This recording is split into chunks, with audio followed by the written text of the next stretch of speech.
अस्सलाम वालेकुम फ्रेंड्स, कैसे हैं आप? ठीक है। आज मैं आपके लिए अल्लाह के 4 नाम लेकर आई हूँ, मुबारक नाम। तो आप पढ़ेगा, घर में बहुत बरकत होती है, बहुत ज़्यादा बरकत होती है। तो मैंने भी पढ़ा था, तो मैंने कहा कि मैं आगे वीडियो में शेयर कर देती हूँ। जो भी पढ़ेगा उनके घर में खैर बरकत होएगी और मुझे दुआओं में याद रखेंगे हैं। वो मैं अभी आपको बताती हूँ, तो तरीका भी बताती हूँ कैसे पढ़ते हैं। तो आप पढ़ेगा तो आपको बहुत ज़्यादा बरकत मिलेगी। सबसे पहले आप पढ़िएगा, नमाज की पाबंदी कीजिएगा। नमाज की पाबंदी करने के बाद सबसे पहले आप पढ़ना या काबिदू, या काबिदू, या काबिदू पढ़ना, या काबिदू 30 बार पढ़ना। 30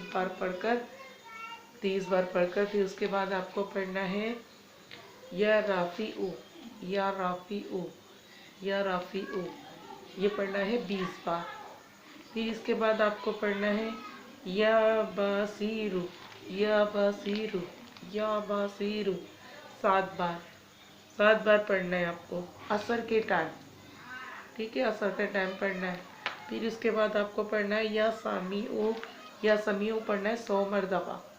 100 मरतबा पढ़कर और बीच में किसी से बात नहीं करना, ठीक है।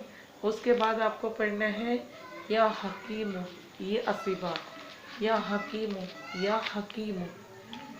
एक सबसे पहले आप पढ़ेंगे तो आपके घर में बहुत खैर बरकत होगी। दूसरी नाम अल्लाह का मुबारक नाम पढ़ेंगे, वो आपको अल्लाह किसी बीमारी में मुबतला नहीं करेगा। तीसरा, अल्लाह अचानक मौत नहीं देगा। और फिर चौथा नाम अल्लाह मुबारक है, तो वो आप जो मांगोगे अल्लाह से वो कबूल होएगी। और छठा नाम, अल्लाह पाक आपको हर चीज़ नवाजेगा। ये मेरी वीडियो अगर अच्छी लगे तो मुझे लाइक करना, शेयर करना और मेरे लाल वाले बटन को क्लिक करना और मेरी वीडियो आके शेयर करना। ओके, अल्लाह हाफिज़।